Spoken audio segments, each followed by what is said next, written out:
Mesut ওজিলকে মনে আছে? Ozil ছিলেন জার্মান ফুটবলের গোল্ডেন জেনারেশনের অন্যতম মুখ। এমন তারকাকে কি সহজে ভোলা যায়?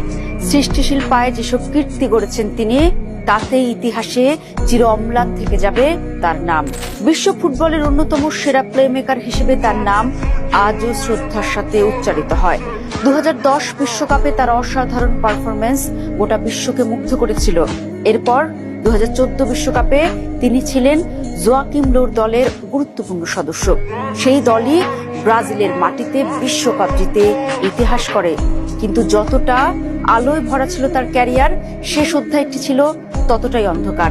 প্রায় এক যুগ জার্মানির জার্সি গায়ে বিশ্ব ফুটবল শাসন করা এই ফুটবলারকে মাত্র 29 বছর বয়সেই আন্তর্জাতিক ফুটবল ছেড়ে দিতে হয়। আলো ঝলমলে তার ক্যারিয়ারের সমাপ্তি হয় বিতর্ক, অপমান ও অসংখ্য প্রশ্নের মধ্য দিয়ে। সহজ করে বললে শেষটা হয়েছে নোংরা রাজনীতির শিকার হয়ে। আধুনিকতার জয়গান গাওয়া জার্মানির বর্ণবাদী বৈষম্যের কবলে পড়ে জার্মান ফুটবল নিজেদের ব্যর্থতা ঢাকতে খলনায়ক বানায় মেসুত ওজিলকে। তাকে বিদায় হতে হয় 10-এর বোঝা মাথায় নিয়ে, যেখানে তারা গুটির চাল বানায় ওজিলের ধর্মের প্রতি দুর্বলতাকে। তুর্কি অভিবাসী পরিবারে জন্ম নেওয়া আর মুসলিম হওয়াটাই যেন ওজিলের অপরাধ। ঘটনাটা গত 2018 বিশ্বকাপের। রাশিয়া অনুষ্ঠিত সেই বিশ্বকাপে মাথা নিচু করে রাশিয়া ছাড়তে হয় জার্মান দলকে। আগের আসরের চ্যাম্পিয়নরা উঠতে পারেনি শেষ 16তেও, বিদায় নেয় গ্রুপ পর্ব থেকেই। এমন বাজে পারফরমেন্সের প্রতিক্রিয়ায় আগুন জ্বলে ওঠে সমর্থকদের মনে।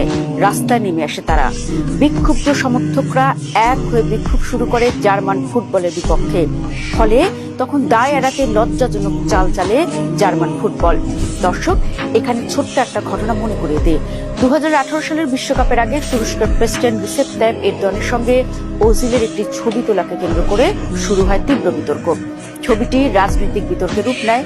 বিশ্বকাপে ব্যর্থতার পর সমালোচনা আরো তীব্র হয়, অথচ পুরো দলের ব্যর্থতার দায় যেন একাই বহন করতে হয় ওজিলকে।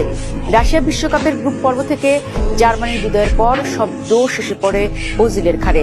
জার্মান সমর্থক থেকে শুরু করে রাজনীতিবিদ সবাই প্রকাশ্যে ওজিলকে ব্যর্থতার জন্য দায়ী করতে থাকেন। তার আঘাত করতে থাকেন ওজিলের ধর্মীয় অনুভূতিতে, আক্রমণ করতে থাকেন তার পিতৃ পরিচয় লক্ষ্য করে। এমনকি শরণার্থীও বেঈমানও বলা হয় তাকে।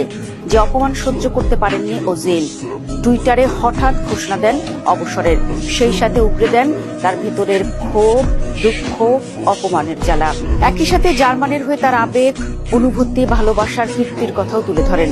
বলেন, আমি জন্মের পর থেকে একটা দেশের হয়ে খেলার স্বপ্ন দেখেছি। আমি ট্যাক্স দেই জার্মানিতে। আমার চ্যারিটেবল ট্রাস্টের কাজ